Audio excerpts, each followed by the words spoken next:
Hello and welcome back once again to the Inquisitor podcast. Today, my guest is Ken Ward. Ken has the title of International Technical Marketing Manager for Electromedia, which is an Italian firm in the audio business. However, he also is the lead educator in Educar training. Today, we're going to be talking about why being a predator in sales is a really terrible idea. So, without any further ado, Ken, welcome. Oh, thanks for having me, Marcus. Pleasure. Would you mind giving the audience 60 to 90 seconds potted history on your career? So one of my very first jobs was phone sales for, I don't even remember what we were selling. I just remember that we had a boiler room with outbound phone calls, and I was there for one day. And I was 19 years old. And as I left, I let them know I wouldn't be back the next day.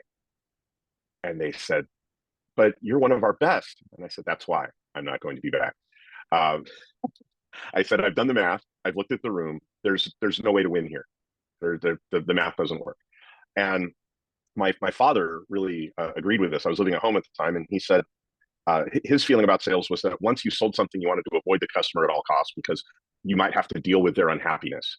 But after working in construction and digging ditches and doing things like this, I ended up getting a job at a home and car stereo store, and I had to learn how to deal with people. Now, I should back up a little bit more. I grew up in a religious denomination that proselytizes actively. I was raised in a religious denomination that knocks on people's doors on Saturday morning and wants to share a few thoughts from the Bible. And so when I went into retail sales in an electronics store, many of my friends were amazed that I would want to deal with the rejection that comes from sales. And I said, these people walked into the store to look at what we do. I'm not knocking on their door during the Saturday game on the television. I'm not getting them to set a dog on me or point a gun at me to leave their property. This is easy. This is cake. But one of the things that I read a few sales books and I had some training. And one of the things that I noticed was that a lot of the people that were involved were really focusing on trying to get people to do what they wanted to do. There was a lot of focus on what I will call manipulation. There wasn't a lot of awareness of win-win or that concept in the 80s was pretty new. And over to my career, I kind of drifted back and forth between positions where I would sell. I've had positions where I've sold B2B to an existing account base. Sometimes that's gone well. Sometimes it's not gone as well. And one of the things that I realized was that I had a real affinity for the product. I didn't think this made me special, but apparently there's a lot of folks that don't know much about their product and really focus on the other activities in sales. And so I had some thoughts and done some trainings about sales over the years. And I thought, why don't I write a book? And that's the book Selling Sustainably that I put together. But the concept behind it is something that is not unique to obviously this is what you're doing every day. The idea here is that sales, in my mind, is decision facilitation. And facilitation, the definition of it is making things easier. And Absolutely. so you're there as a salesperson. I'm there to support the decision. And I remember in my interview with the vice president of the 7-store electronics chain, I thought that all I needed to do was know the product well enough to earn the sales. And he hired me anyway. He hired me anyway. Because it turns out that that's not all that you need to do. You need to understand yourself and you need to understand other people. And you need to have their benefit in mind. The way that my first job unfolded, I didn't realize this at the time, but this 7-store San Diego electronics chain had a tent sale every summer, and they would hire people just for the tent sale, salespeople just for the tent sale, who were internally referred to as fresh meat. And they would send the new guys to the tent sale, and they would send the bottom of the barrel of their existing employees to the tent sale temporarily, and they would put in a couple of stars, and the stars would pull the train. And at the end of the tent sale, they would lay off the worst performers, and that's how they would bring in fresh employees. So without realizing it, I passed a test when I was first hired. I performed well enough to not be laid off. I remember looking at the tent and picking out one particular area of the tent that had speakers in it and saying, this is going to be my specialty, and learning everything I could about what was in that area of the tent and doing well in that area. And I don't know if that was a winning strategy or not, but that's what I did. It was a lot harder to find things out about one's offering before the internet. It always amazes me now when we run into a lack of knowledge about somebody's category, because it's so much easier today to know about your category than it was back when I started and we were using telegraphs and carrier pigeons. But in my category, which is car audio, very niche sort of thing, we have a lot of people who have come up in the category starting out as technicians. And as technicians, if they ever interacted with the customer would often ask for their advice and accept it with a high value because they didn't have any skin in the game. They were not perceived to have any sort of motivation one way or the other. And eventually, a lot of these people start their own shop. They never had been through selling training, and they viewed it very negatively. They tend to view it as a bad thing. Anybody that's going to tell me how to sell is going to tell me how to do things I don't want to do with my customer. And that pains me because that makes commerce accidental. If you're avoiding an entire area of study because you're afraid somebody might say the wrong thing or be unhappy, that doesn't seem very professional to me. It doesn't seem very intentional. I think the world would be better if more of us acted with intention.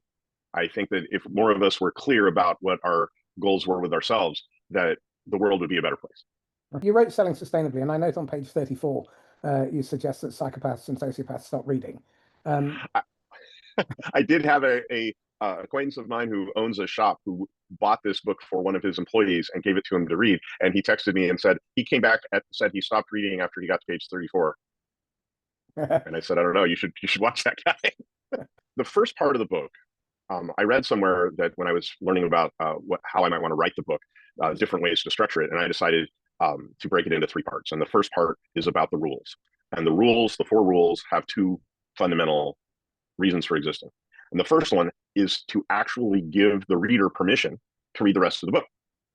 Because as I mentioned a moment ago, I have a lot of potential readers in my category who almost are allergic to the idea of professional sales or about the idea of selling in general. And they think the same sort of thing that I thought when I got hired on. If I just know enough, my customer will buy from me. So the 4 rules are there first to give the reader permission to examine this, to study this. The second one is to keep us out of ethical trouble. The second one is to give us a guideline. And the more I thought about the 4 rules, the more I thought that they could probably be some sort of very basic fortune cookie sort of rule for life. I could probably write an entire book about the 4 rules. So rule 1 is always tell the truth. And that's pretty simple, but it addresses what I think is the big elephant in the room with selling. I think you asked the question, should we lie? When should we lie? When is How it should that okay work? to lie to your prospect or customer? And my position is that it's not. Ever.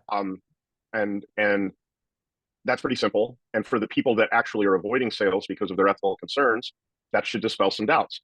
But if you are trying to spend a lot of time thinking about how to lie properly, an old coworker of mine told me that there's no right way to do a wrong thing. And this falls right into that. Am I going to say that I've never done it? No, I think that we've all erred, and I've certainly erred. But I can look back and say, yeah, that didn't help. And sometimes, yeah, that really hurt.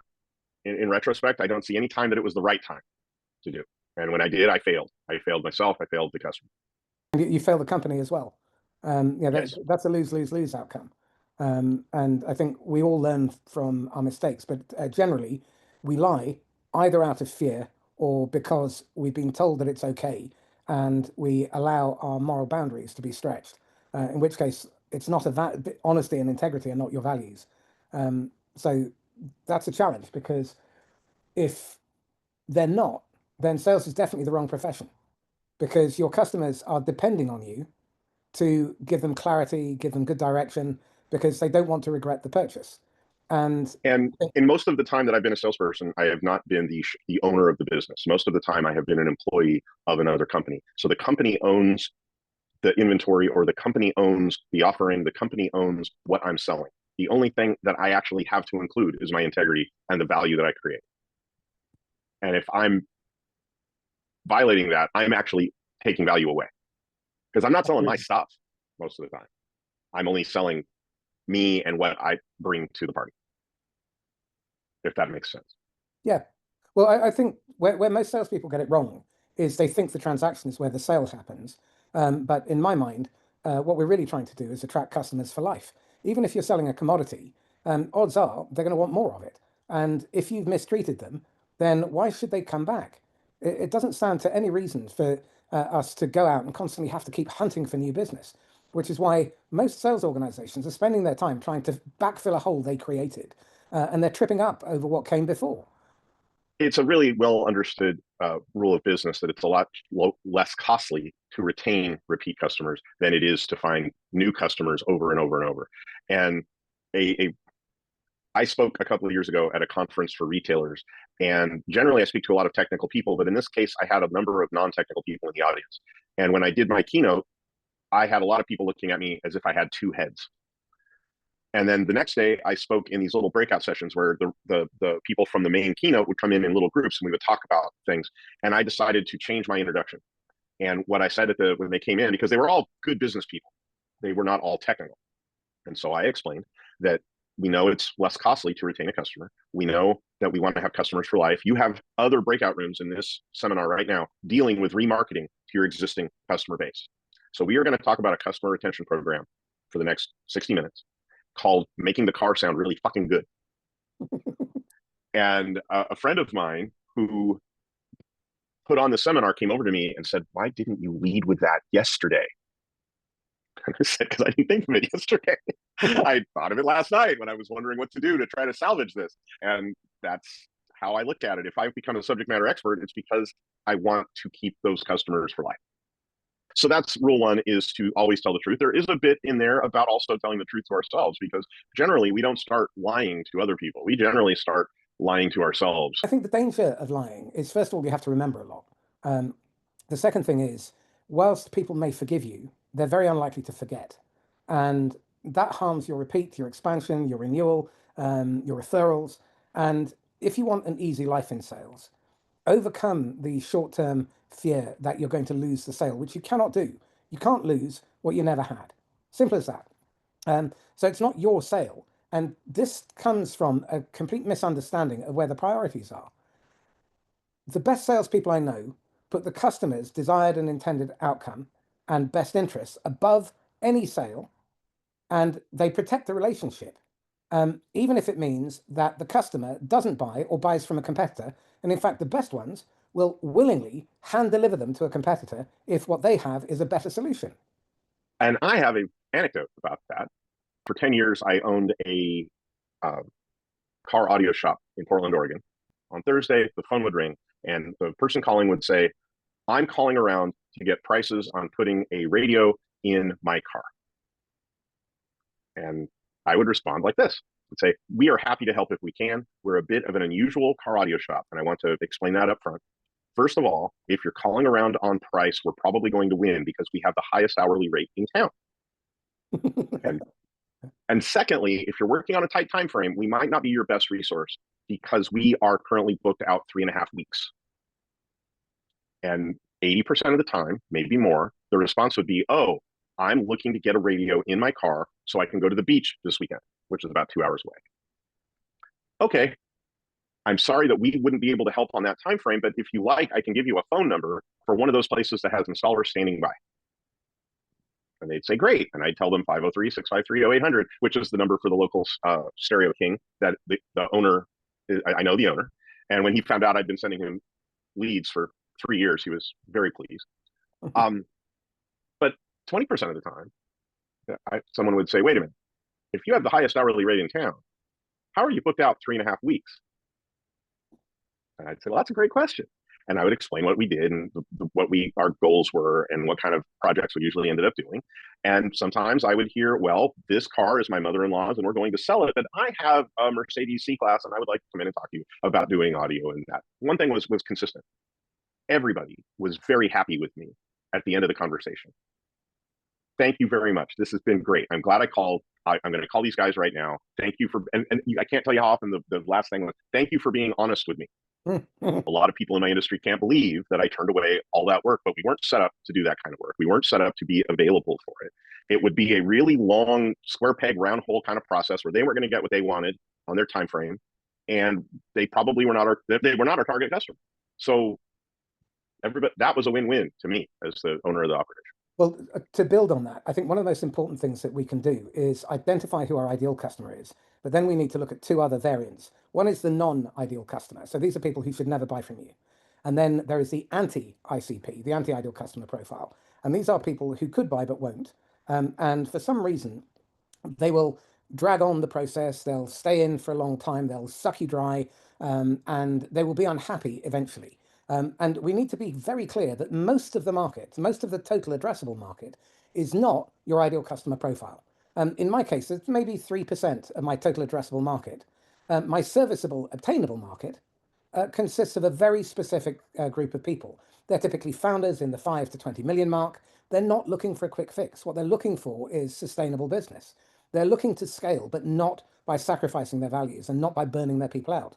I can rattle off a whole load more, but for the purposes of brevity, understanding who very clearly is your customer is critical. And understanding that your anti-ICP is Mr. Bean in a tux. It's not going to deliver the outcome that you want, and it will inevitably backfire. That first bit that you described, and I realized I may have insufficiently examined this in the book, maybe this is for the second edition, but what drives that is fear. If you're afraid of scarcity, if you're afraid of this not working out, then every peg is going to try to be going into a round hole. And you waste a lot of time, you create a lot of ill will, and you make yourself less effective for the customers that are your customer. I see this a lot in the car audio business. The shops that are successful are the ones who have a very clear idea of what their customer is. And the shops that struggle are the ones who try to be all things to everyone and try to close every deal. That's a survival-based behavior. It's not a success-based behavior. That's not doing what becomes successful. That's trying to avoid going out of business. And a colleague of mine used a phrase a few years back, going broke on the installment plan, to describe business owners who were following an unsustainable course. And I think that's what happens when you try to be all things to all people, is you're going broke on the installment plan. So if we look at your career, obviously you've spent a lot of time working with customers, and I'm curious about how teaching this within your own business and within other businesses then spun off in terms of payoffs, such as retention of staff, reduce conflict, reduce turnover, increase profitability. I've hired a few people in the past who were not sales oriented, and I've had great results with them becoming professional account managers, learning what to do and what not to do. When I sold my business to my partner, one of the reasons that we did it when we did was because we had found someone to take my spot as the head of sales, who had good technical knowledge, which is the hardest thing to find in our industry, is someone who will be in sales and have technical knowledge, and also really adopted our philosophy of taking care of our customer, and just when deciding someone's not our customer and being clear on who that is. And that might be a good lead into the second rule of the book, which is serve everybody. And that's not sell for everybody, that's serve everybody. In case serve everybody. I already told the story about sending people to the competitor. That was, if someone walks in and they're lost, giving them directions is service. If I want people to be happy they spoke with me. And that can be difficult in, say, outbound calling situations. Not everybody's going to be happy that they spoke with you. And I think it's really important to understand why people would be happy that they spoke with you. Also, serving everybody means all the constituents. In any company, you have people that are involved with the completion of the sale, whether it's the billing, the invoicing, the implementation, the ongoing maintenance. There are people who are involved with supporting the ongoing relationship with the customer. And in the car audio world, it's the installation department. It's the people that actually take the car apart and execute the plan and then put the car back together. And the old joke about car audio is, while that is happening, the salesperson goes in the back and smokes a cigarette. And this happens in a lot of businesses, where once the sale is made, there's no through line. There's no, the customer is dropped. That's not service in my mind. It's really important to make the point. If you don't think of the entire go-to-market function as one organism, then you create silos. And what then tends to happen, I think part of the problem is, over the last 20, 30 years, we've been obsessed with the pornographic nature of metrics. And everyone obsesses about KPIs and so on. And everyone is trying their very, very best. And they may be succeeding at achieving their KPIs, but at what cost? What's the ripple effect? And you need to understand that strategy, product, marketing, the outbound, the salespeople, your customer success people, your engineers, your operations, your finance are all part of that system. And if they are not fully aligned and they don't have the customer at its heart, then what will happen is at some point the customer will become a forgotten afterthought at the end of a long chain of abuse, and they will leave or they will complain and they will raise tickets and you'll have to do rework. And it's a false economy to treat the customer as an inconvenience. We exist because of, not in spite of the customer. And they come to us despite the fact they have all this choice. And it's incumbent on us to make sure that we create the conditions where they feel safe and we empower them to make the right decision for them. So they're happy now, but they're also going to be happy down the road. My partner and I started Music Car Northwest in Portland, Oregon, in the middle of the recession in 2009. And we had a lot of headwinds when we started. We didn't have a lot of cash. We didn't have the cash to build a beautiful showroom that had the ability to demonstrate all of our products.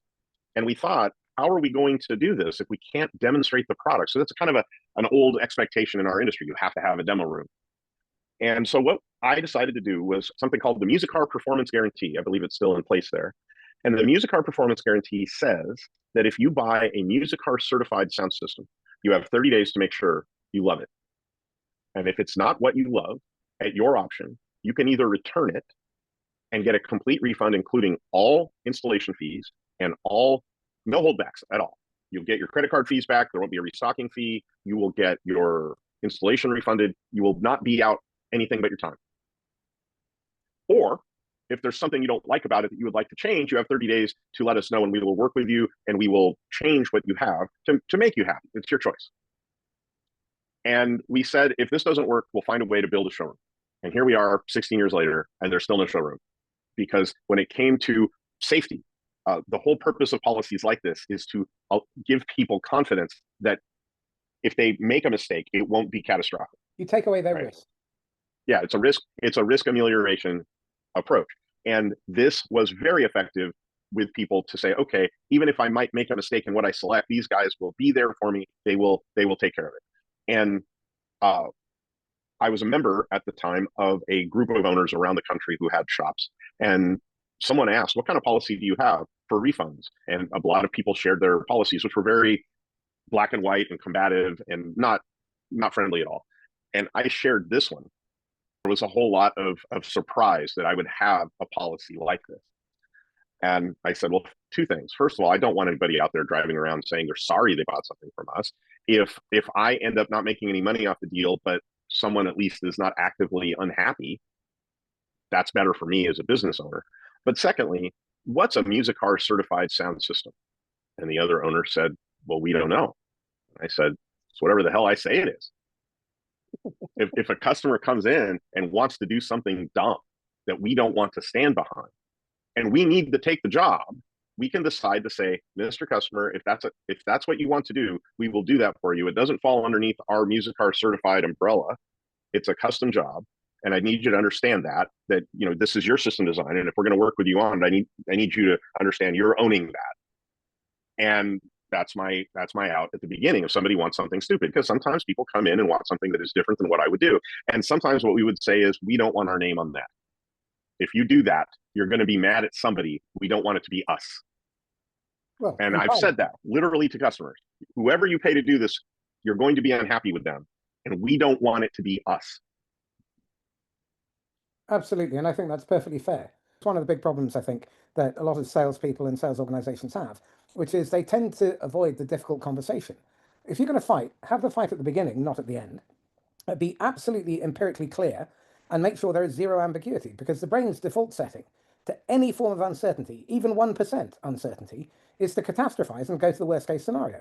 So what we never want to do is create the conditions where the buyer's brain is anticipating buyer's remorse before they bought. So you tell them very clearly what to expect. And one of my mentors, Charlie Green, who wrote The Trust Equation, Trusted Advisor, and various others, he makes the point, never under-promise and over-deliver either. Deliver exactly what you promise. Because if you do that, you've lied twice. And even though it may be a good outcome, what you do is you create that uncertainty in their brain, and then they're thinking, well, what else have they hidden? Even at an unconscious level. And so the rigor here is to be scrupulously honest, radically transparent, and hold nothing back. And I'm minded of Mark Twain's quote, which is, well, there are two. Never lie, that way you never have to remember anything. And the second one is always tell the truth. It confounds your enemies and surprises your friends. And I think if we live by those maxims, it removes so much strain because you'll project out that you're hiding something, even at an unconscious level. Their unconscious mind will pick up on it, and then there'll be that niggling doubt. And you They won't know start where to, it's coming from necessarily, but it will be there. absolutely. And then what you start to see is that middle of the pipeline bloat that gets constipated, where you're chasing people. Well, why would you create the conditions to make your life even harder? It just seems to me an insanity. So most shops, when you visit most installation shops, the door to the installation bay has a sign on it that says no entrance, employees only, insurance reasons. There's some big scary sign that's intended to keep you away from where your car is. And after 3 years at Music Car, we moved to a larger facility that we got to plan out because the building was being renovated. And we got a big glass wall between the showroom, the waiting room, and the car area. And when we bring people in and someone says, well, I'm interested in doing something with my car, we would take them and walk them through the fitment shop and let them see cars in various stages of disassembly, which is very rare for our industry. It's becoming more common, but 15 years ago, it was very rare. And it instantly would put people at ease because they said, okay, I see what's happening. I see how you take care of things. I see how you treat the car when I can't see it. And that's one of the things that I mentioned actually in the book is that there are some customers, and they're often in a particular area professionally where they're executives, they have some kind of leadership position. And what they're doing when they're making a purchase decision is it's a beauty contest. It's an audition to see if you can do the job and that they trust you to do the job. And once they get to that point, the audition's over. And if you continue to try to audition, you're wasting their time. So it's important to remember you're demonstrating your ability and your intention to do the job they want. You're not treated that way. You're Well, providing information. I think it's also important to make the point that it is not your job to persuade. You cannot convince anyone of anything, to do anything, to buy anything. They must convince themselves. So to come right back to the beginning, your job is to facilitate buying. And your job is to facilitate making the best possible decision for them, for now and the future, whether they buy from you or not. And you put their interest, their outcome, and the job that they are hiring you for ahead of any one transaction and ahead of your commission, ahead of hitting your quota. And the moment you deviate from that, you move from being their ally to either being their accomplice or their adversary, neither of which are good long-term positions. That actually leads into the fourth rule. The fourth rule is make things easier. And part of that is decision facilitation. And one of the things that we delve into more that I did not realize for the first 10 years that I was in sales was what's going on below the surface of the waters.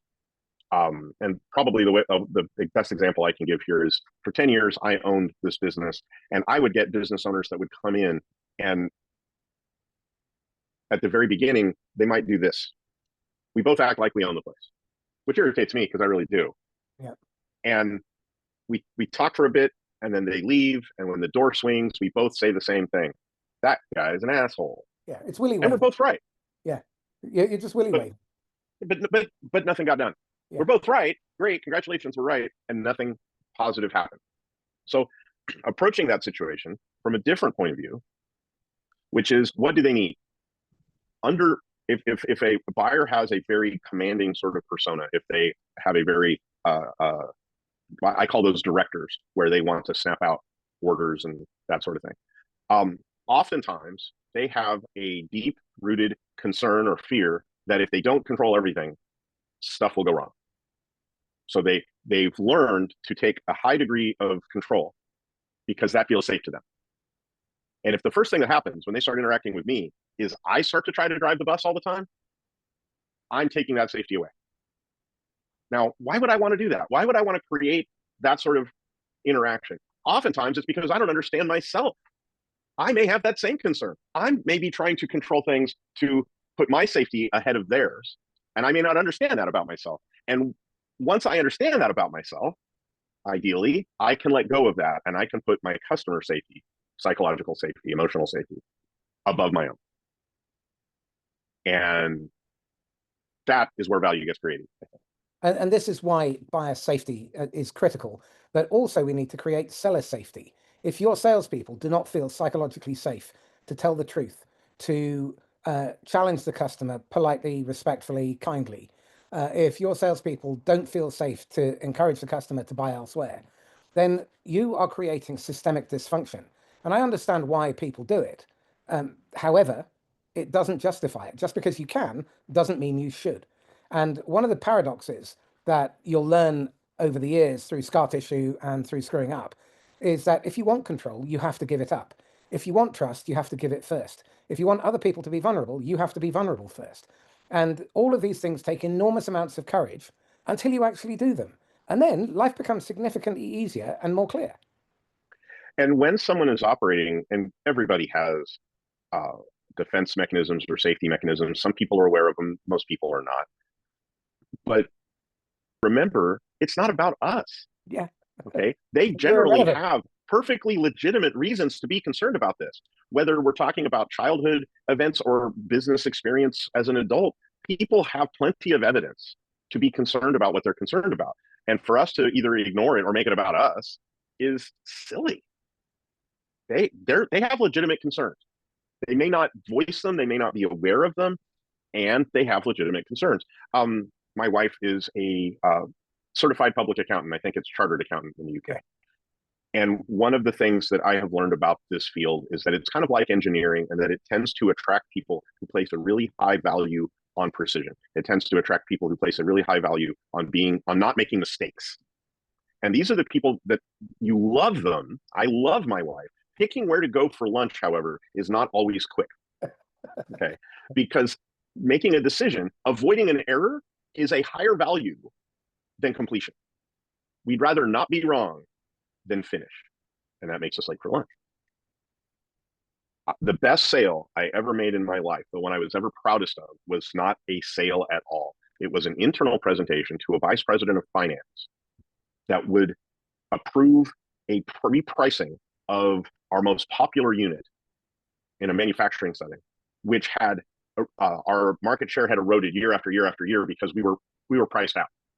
And as a product manager, it was my desire to reprice it, to acknowledge some market situations that had changed over the last 10 years. And the concern from the executive group was that if we repriced it and the unit volume stayed exactly the same, we would just leave money on the table. So this guy was concerned about that. However, I was counseled before this meeting that he really was uncomfortable with one-on-ones, and he has social anxiety. He's going to be really uncomfortable in this meeting. So you've seen how I talk. The entire meeting, I kept my voice right here, and I kept my hands right here, and my gestures didn't go beyond my ribs. And I spoke a little bit more slowly than I usually do. And I kept my body language calm and still. And this was not to manipulate my audience. This was to stay out of the way of the message. Anything we do that gets in the way of the message triggers reactions that may be irrelevant. So many of our younger viewers will never have heard of Abbott and Costello, but there was one called the Susquehanna Hat Company. And with Susquehanna Hat Company, Lou would approach people on the street and ask them where the Susquehanna Hat Company was, ask for directions. And every one of them would have a violently emotional reaction because of some unexpected and unpredictable association with the Susquehanna Hat Company in their past. And this is sales. When we interact with people, we discover and we risk and we discover bringing up emotional reactions that we can't predict, that are real for them. And if we do that very much, we're probably not going to get the sale simply because they're not really present for the ask. They're in react. And so when I say make things easier, the biggest element of making things easier is meeting the customer where they are and avoiding as much as you can the Susquehanna Hat Company sort of responses, the giving them a reason to do that. And a lot of that is seeing what they need and figuring out if you can give it to them. Now, the desperate part is figuring out what they need and giving it to them whether you should or not, right? That's closing on price. That's throwing it. That's unsustainable business. But making things easier is finding ways to not get in the way. And so I love to speak loudly and I love to gesture and I love to take up a lot of space in the room. And some people are not comfortable with that. And if I can put that on the back of the bar in favor of the opportunity, my offering has a better chance of being judged on its merits. And that's what I'm looking for. I want to get out of the way. I want the offering to get a fair shake. And if I treat every customer the same, I'm not doing that. Well, I think it's really important to understand that you are not important in the sale. Your customer is coming to you to rent an outcome. Your job is to make that decision as safe and sustainable as possible and not make it about you. Your job is not to be the hero. Your job is to be the hero maker. So if they make a decision that they are happy with sustainably over a long period of time, then they become the hero in their own story. And it isn't about you. It's not about your quota. It's not about your boss. It's not about hitting target. It's all about creating the conditions where they can buy safely and confidently and be satisfied that they made the right decision. And that really is it. Everything else is complicating things. So we're coming to time shortly. So what I'd like to do is get a sense of why do you think so many sales methodologies and sales trainers and managers spend their time overcomplicating the sale? What is it that drives that behavior and that thinking? That is a great question. One of the reasons that I decided to write a book was that I had been given books and run through programs that had 7 steps and 9 steps, 12, 13 steps. And I just thought they were too complicated. I'm pretty good with complicated things, but I didn't feel a need to make them that complicated. I think today a lot of it is that there is an expectation of a lot of churn, and I think they're trying to make it a checklist that any person can do, whether they have any aptitude or not. I think that it's kind of the 3-ring binder approach to staffing, where if we just put the 3-ring binder in front of them, then anybody can do the job. And I don't think that works. I think it might be a start, but I don't think it works. When I had been in sales for 10 or 15 years, I was good with some people and abysmal with other people. And in my mind, I focused on the people I was good at, and the people that I was abysmal with, well, that was their problem, and that was their loss. And I had to get to a certain emotional maturity myself to realize that the common denominator was me. In all your dissatisfying relationships, the one constant is you. Yes. And that didn't happen right away. And I've done a bit of personal growth work, and I've done some professional work. And one of the maxims that I've created is that we're the same person at work that we are not at work.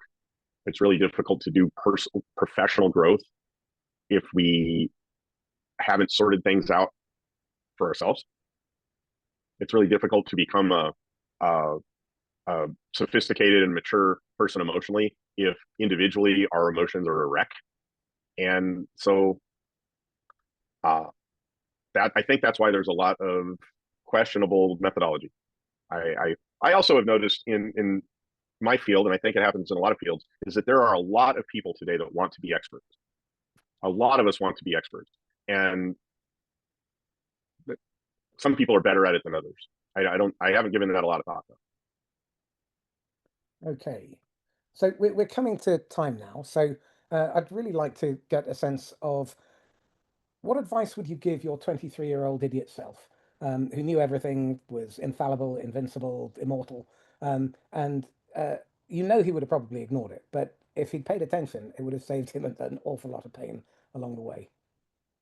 I would have said, understand my emotional life better and think about other people's emotional life better. Because when I started out in a very technocratic way where I thought that the best technical solution would win the day. And we all know that that isn't how business works. I would have told them that 70-something% of purchases are based on some level of relationship rather than on being the best possible technical solution. I tried to gain success through expertise with the offering, and I did that too much. I over relied on that. I think that today, most people seem to undervalue it. Most people seem to value their sales panache more than they do competence with their offering. And I think there's balance involved there. I went too far one way. I think today most people go too far the other way. But it's funny that you mentioned that, because my 16-year-old son is getting ready for school in the next room. He's heading out to high school. And this is a conversation we've had. What I wish I had known when I was getting ready to start out. What would you recommend people read, watch, listen to? Are there role models that they can pay attention to who seem to do the things right? And maybe some anti-role models.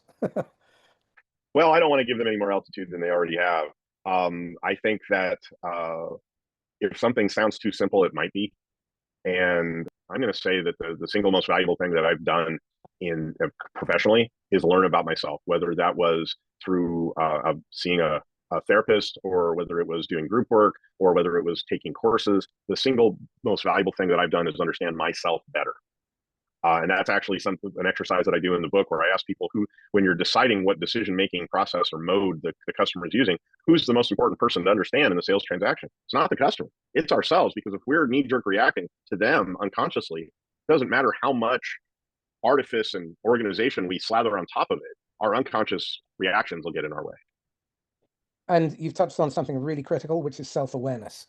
Self-awareness is understanding how other people receive us as much as how we feel, what's going on in our head. And I would point people to the work of a chap called Dr. Albert Ellis. He's written several fantastically useful books. Um, and he developed something called relational emotive behavioral therapy, REBT. But what that does is it helps you hold up the ugly mirror objectively and to get the hell out of your own way. And of all the things that I've read, I reckon in the last 5, 6 years, that's among the most valuable of all, for the simple reason that it doesn't give you any quarter, and the process is so straightforward. What's the activating event that triggers you? What's your belief about that moment or that activating event? Then challenge it, and then dispute it, and then evaluate whether or not there is a better way. And actually, journaling using that model is incredibly powerful, because you can then get to a relatively quick objective understanding and not make the same mistake again. Einstein's definition of insanity is extremely useful here. Keep doing the same thing over and over again and expecting a different result. Insane. So we don't want to be doing that. And in sales, in management, in leadership, running a business, most of the time, the problems that you face are not about other people. They're either issues with yourself or systemic. So there, when you mention that, and I'm going to look into Ellis's work. Thank you for mentioning that. There's an author named Dr. Deborah Tannen, who wrote a lot about communication, and I think I read these about 20 years ago. She did some work on male-female communication. She did some work on child-parent communication. She's a very advanced academic, but she did some very accessible, popular writing. And realized there's one of, I think the best introduction is the title is "That's Not What I Meant." And that's what introduced me to the idea of communication being when I say something and you get it, as opposed to me saying something and throwing it out there and not having any idea what the result was. And it's kind of the anti men are from Mars, women are from Venus, in that it actually has some semantic rigor behind it and some research behind it. And so I can recommend that really highly. Excellent. Ken, we've come to time. Thank you so much. How can people get hold of you? You can visit my website at educarlabs.com, and I've got my email contact on there. And you can also contact me on LinkedIn, WARD. Ken Ward, thank you. No, thanks for having me. So this is Marcus Kauke signing off once again from the Inquisitor podcast. If you found this useful and insightful, then please get in touch with either Ken or myself. Comment, like, share, tag someone who should perhaps listen to this episode. And if you need any help, please reach out. If you're a founder and you're looking to scale, but you don't want to do so by being involved even more, getting in the way, if you don't want to have the stress, then get in touch, because that's my area of specialization, and I'd love to hear from you. In the meantime, stay safe and happy selling.